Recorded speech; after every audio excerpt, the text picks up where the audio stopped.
वागर्थाविव सम्पृक्तौ वागर्थ प्रतिपत्तये जगतः पितरौ वन्दे पार्वती परमेश्वर। नमस्कार और स्वागत है आप सभी का वापस से मेरे YouTube चैनल पे। तो फाइनली महाभारत का पार्ट 3 कंक्लूडिंग पार्ट लेकर के आ गया हूँ मैं आपके लिए। तो पिछली 2 वीडियोस में हमने डिस्कस कर लिया था, क्या क्या डिस्कस किया था हम लोग उसको देख लेते हैं। सबसे पहले तो सॉरी कि थोड़ा सा लेट हो गया इस बार वापस से। एक्चुअली में कुछ काम ऐसे आ जाते हैं कि टाइम ही नहीं मिल पाता। ऑल्सो क्या है कि अभी थोड़ी सी स्पेस की कमी है, तो शेयरिंग में थोड़ा सा क्या होता है, आप को प्राइवेसी वैसे स्पेस मिल नहीं पाती जहाँ पर आप रिकॉर्ड कर सको। So after so much time I am getting the space to record. So चलिए शुरू करते हैं अब हम अपना महाभारत की series final concluding part. Okay, so हम लोग पहले देखेंगे हमने डिस्कस क्या क्या कर लिया था महाभारत के अंदर। तो क्या क्या हम लोगों ने डिस्कस किया था महाभारत में। ओके, सबसे पहले हम लोग देखें तो बिगिनिंग ऑफ द स्टोरी देख ली थी, कैसे स्टोरी की शुरुआत हुई। देन महाभारत में फाइनल ड्राफ्ट तक कैसे पहुंचा, facts and characteristics of Mahabharata, importance of Mahabharata for us, story and its parts, 18 पर्व क्या है महाभारत के, family tree, importance of 18 in Mahabharata, views, तो major allies of Kauravas and Pandavas. ना फाइनल पार्ट में हम क्या देखने वाले हैं, debunking some popular myths, Bhagavad Gita, Mahabharata from different perspectives, and dharma and essence of Mahabharata क्या है। ओके, तो जैसा कि मैंने स्टोरी आपको बताई थी जन्मजय वाली, यज्ञ से लेकर के किस तरीके से 3 स्टेजेस में महाभारत बन के आई। ओके, देन इसके बाद में महाभारत की कुछ फैक्ट्स एंड कैरेक्टरिस्टिक्स जिस लाइक रामायण में जो हमने देखे थे। देन इम्पोर्टेंस क्या है हमारे लिए, क्यों पढ़ना चाहिए महाभारत की स्टोरी, 18 पर्व, उनको याद रखने की टेक्निक बताई थी मैंने, किस तरीके से हम उन्हें याद रख सकते हैं। Then family tree of the Kuruvansh, Kuruvansh का family tree, importance of 18 views in Mahabharat.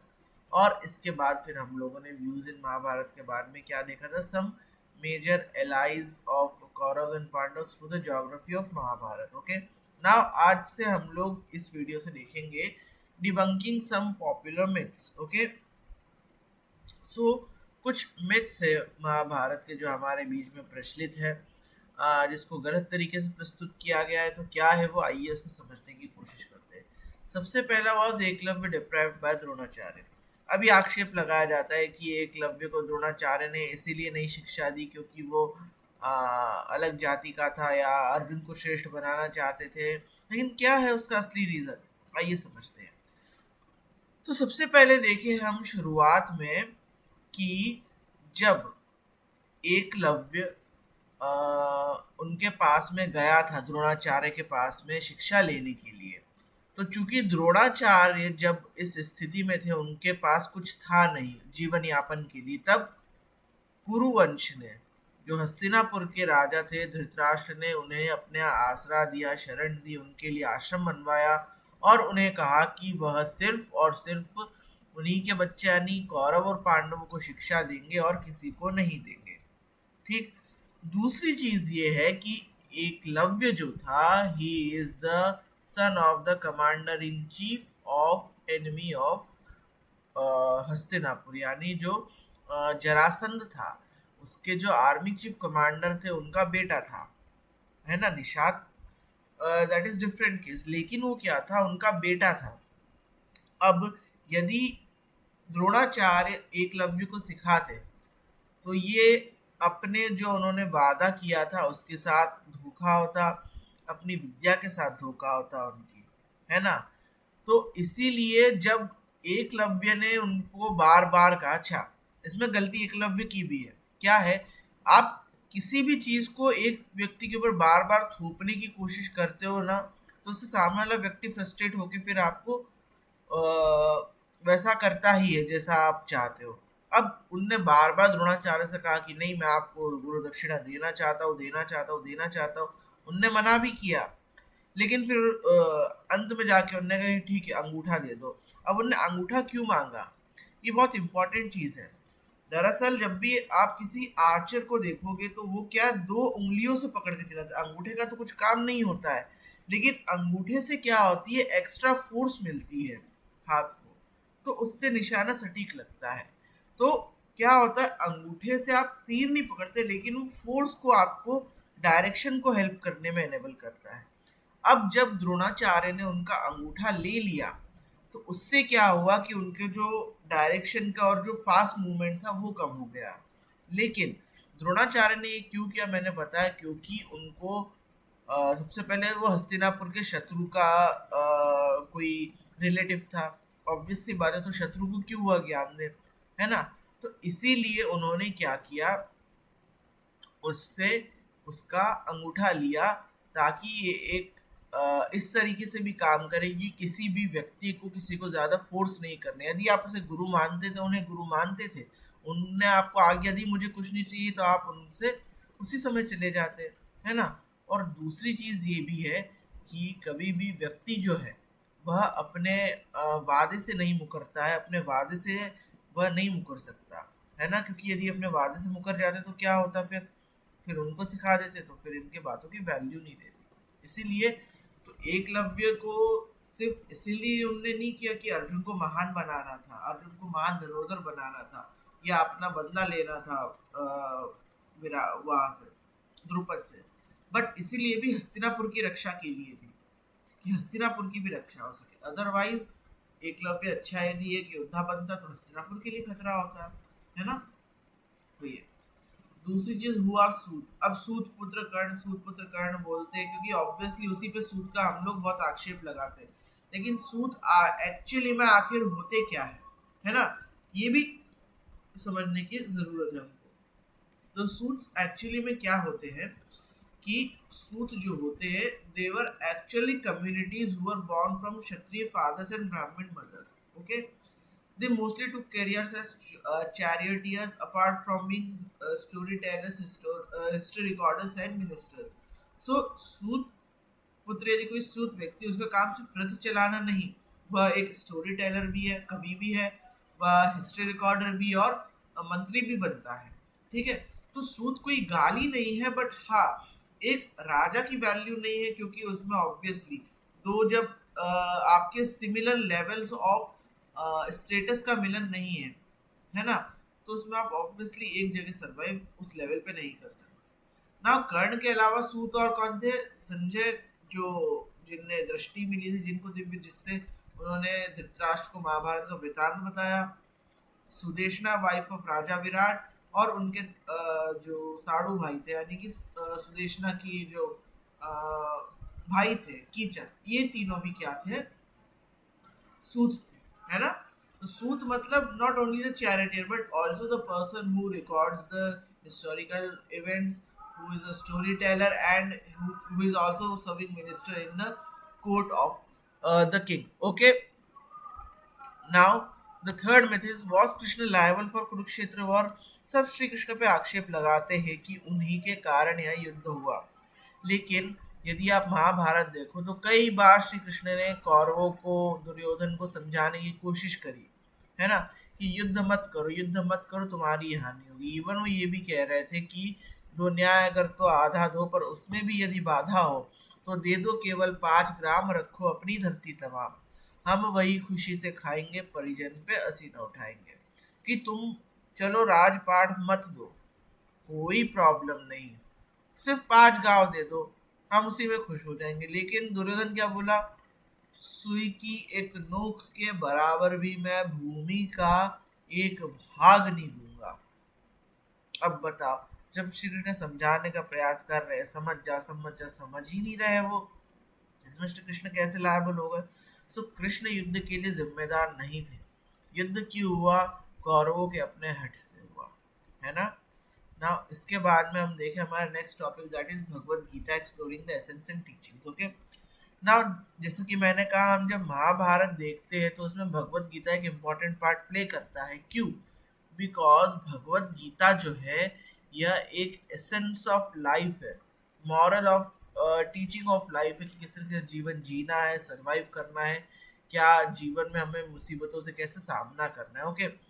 इसको हम आगे एक्सप्लोर करते हैं। Let us see what is Bhagavad Gita is a part of Mahabharata, chapter 23 to 40 of the Bhishma Parva. जैसा कि हमने कहा फेमस है, भीष्म पर्व में आती है भगवत गीता। जब युद्ध शुरू होने से पहले अर्जुन शिथिल होने लगता है, उसे लगता है मैं युद्ध नहीं कर पाऊंगा, भगवान श्री कृष्ण उसको उपदेश देते हैं। Now it is a 700 verse dialogue between Arjun and Shri Krishna. यह 700 श्लोकों का एक डायलॉग, गीता मतलब गीत है ना, गीत के रूप में इसको कहा था। तो एक कन्वर्सेशन है बिटवीन अर्जुन एंड कृष्ण, कि एक प्रश्न पूछा और एक उसका उत्तर दे रहा है ना, कन्वर्सेशनल ये एक वो है। दूसरा दार्शनिक, आध्यात्मिक एंड एथिकल डिस्कशन।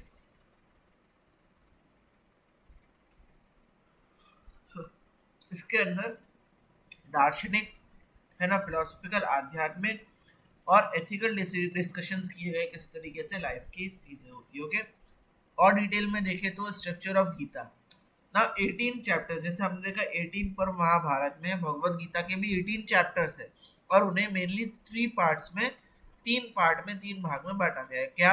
कर्मयोग यानी कि योग ऑफ एक्शन, भक्ति योग, योग ऑफ डिवोशन, ज्ञान योग, योग ऑफ नॉलेज। ओके, तो 3 भागों में भगवत गीता को बांटा गया है। फर्स्ट इज कर्मयोग।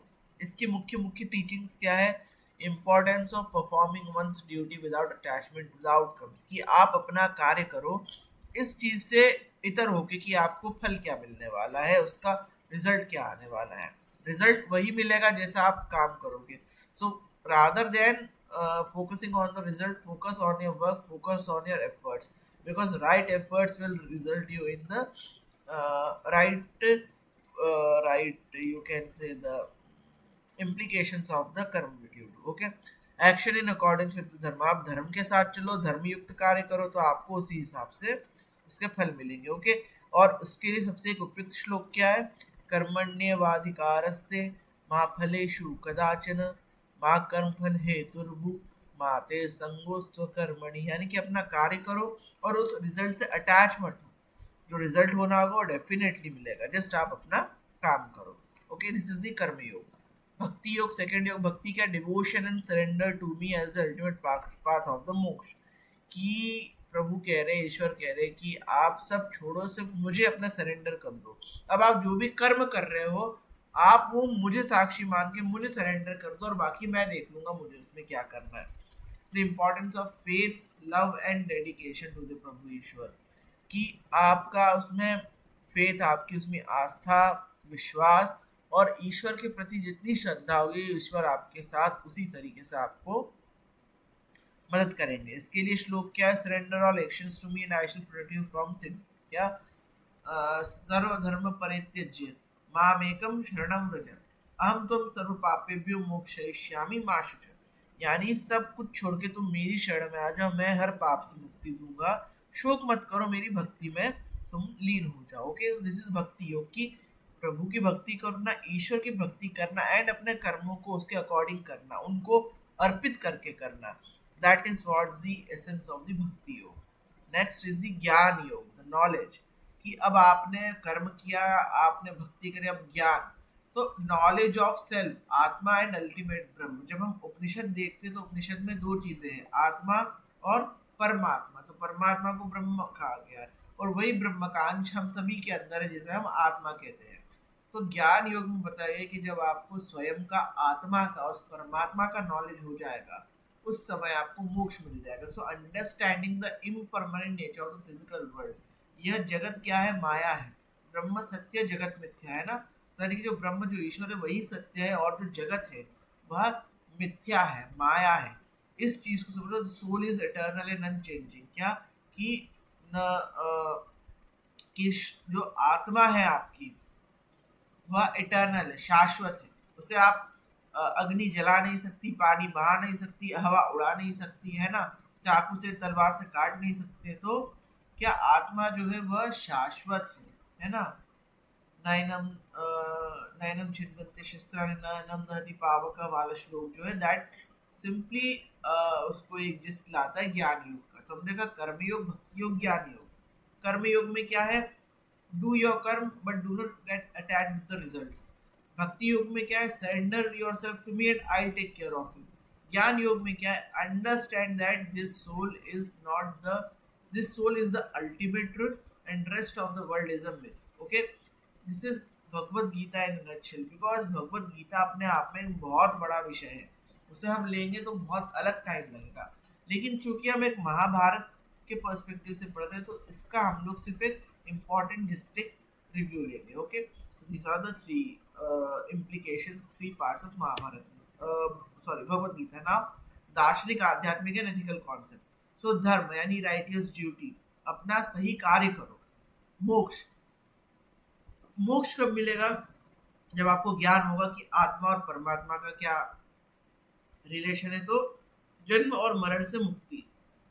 संसार, संसार क्या है? माया है.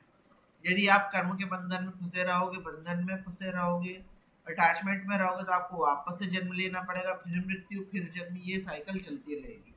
और detachment, freedom from desires and material attachment, कि आप अपने जीवन के सारे जितने भी अटैचमेंट्स है उनसे आप डिटैच करोगे. यदि अपने आप को हटाओगे उनसे, जितना आप अपने आप को विरक्त रखोगे, है ना, कोशिश करोगे उसमें इतना इंडल्ज नहीं होना कि उसी के अलावा बाकी सब चीजें भूल जाओ, उतने ही आप अच्छे और स्वस्थ रहोगे. ठीक.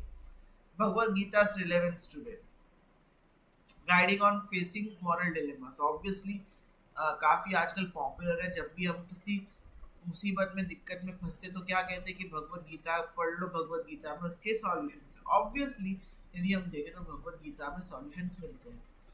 Then inspirational source for leaders, activists and scholars. Obviously Swami Vivekananda ने बताया. रॉबर्ट ओपेनहाइमर ने, जिसकी मूवी आई थी ओपेनहाइमर, उसमें उसने कहा है कि न्यूक्लियर रिएक्शन और ये सब जो बनाने के लिए, एटॉमिक बॉम्ब के लिए मुझे भगवत गीता उपनिषदों से प्रेरणा मिली. ऐसे आपके एल्बर्ट आइंस्टाइन, ऐसे कई और ऐसे विद्वान हैं जिन्होंने, आगे हम देखेंगे कि भगवत गीता से उन्होंने प्रेरणा ली, है ना. Then application in personal development, stress management and leadership. आपके पर्सनल डेवलपमेंट, आपका स्वयं का जो विकास है, आपके स्ट्रेस मैनेजमेंट में, आपके जो जीवन में जितनी भी तनाव है उसको मैनेज करने में, और लीडरशिप क्वालिटीज को दिखाते हैं किस तरीके से आप as a leader in society को लीड कर सकते हैं. Then influence of Bhagavad Gita, जैसा कि मैंने कहा कि impact on Indian philosophy, spirituality and ethics. Most of the जो हमारा आसपास का आजकल का वातावरण है वो भगवत गीता की फिलोसफी पर ही आधारित है. Global influence, translations and commentaries by scholars. Bhagavad Gita Rahasyam by Bal Gangadhar तिलक. तो बाल गंगाधर तिलक की कमेंट्री टीका है क्या? भगवत गीता रहस्य, जिसमें उन्होंने भगवत गीता को अपने तरीके से समझाया है. और योग, मेडिटेशन, आध्यात्म में कई तरीके से भगवत गीता हेल्पफुल होती है. Now summary of the Bhagavad Gita core message. अब यदि हम भगवत गीता देखें तो इसकी समरी क्या है, इसका एसेंस क्या है?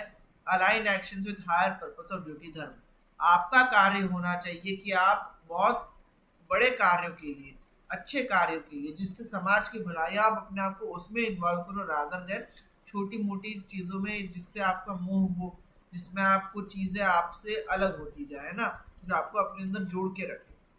सीख सेल्फ रियलाइजेशन एंड आध्यात्मिक ग्रोथ. आध्यात्म की ओर बढ़ो, अपने स्वयं को रियलाइज करो कि दैट यू आर द आत्मा, आप एक आत्मा हो और इस शरीर, इस सृष्टि में सिर्फ अपने कार्य के लिए आए हो, है ना. अटैच ज़्यादा नहीं हो. Maintain devotion with the Prabhu and cultivate detachment. ईश्वर में श्रद्धा रखो और कोशिश करो चीज़ों से विरक्त होकर के उनके साथ में अच्छे से कार्य करने की. ओके. इसके बाद में महाभारत फ्रॉम डिफरेंट पर्सपेक्टिव, अलग अलग पर्सपेक्टिव से, नज़ारों से महाभारत देखें. सो यदि एक मंडन पर्सपेक्टिव, एक नॉर्मल पर्सपेक्टिव देखें तो क्या है? Mahabharata was a fear conflict between the cousins. दो भाइयों के बीच का युद्ध है, जैसा कि जय हमने देखा था 8800 श्लोक्स की युद्ध, उसमें क्या था? सिर्फ युद्ध था. लेकिन एथिकल स्टैंड पॉइंट से देखें so it's a war between good and evil, justice and injustice, in which the two sides pitted against one another are considered to be analogous to the devas and demons. The war concluded with the victory of dharma. यदि हम इसे symbolize में देखें, symbolisation में देखें, तो यह युद्ध किसका है? ये न्याय अन्याय, सही और गलत, है ना, अच्छाई और बुराई के बीच का युद्ध है, या देवता और दानवों के बीच का युद्ध है, जिसमें जीत किसकी होती है? जिसने धर्म का पालन किया है. और मेटाफोरिकल पर्सपेक्टिव से देखें और इसमें हम देखें तो यह आज भी हमारे अंदर उधेड़बुन चलती रहती है, जैसे क्या अच्छा है, क्या बुरा है, क्या करना है, क्या नहीं करना है. ये सब चीज़ें जो है ये हमारे अंदर आज भी चलती रहती है. तो ये महाभारत का वॉर है कि क्या अच्छा है, क्या बुरा है, क्या करने योग्य, क्या नहीं है, कैसे करना है। दिस इज दी हमारे अंदर जो विचारों की मंथन है, दैट इज दी महाभारत।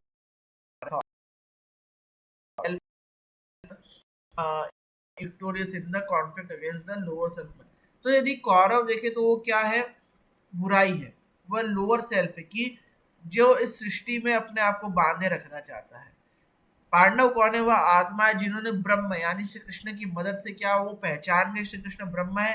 जिसे आत्मा ब्रह्म के परमात्मा के अस्तित्व को जानने के बाद उसमें विलीन हो जाती है, उसके साथ हो जाती है। सिमिलरली जब पांडवों ने जाना कि भगवान श्री कृष्ण क्या है, वही परमात्मा है, वही श्रेष्ठ है, तो उसके साथ में उनके साथ में वह हो गए।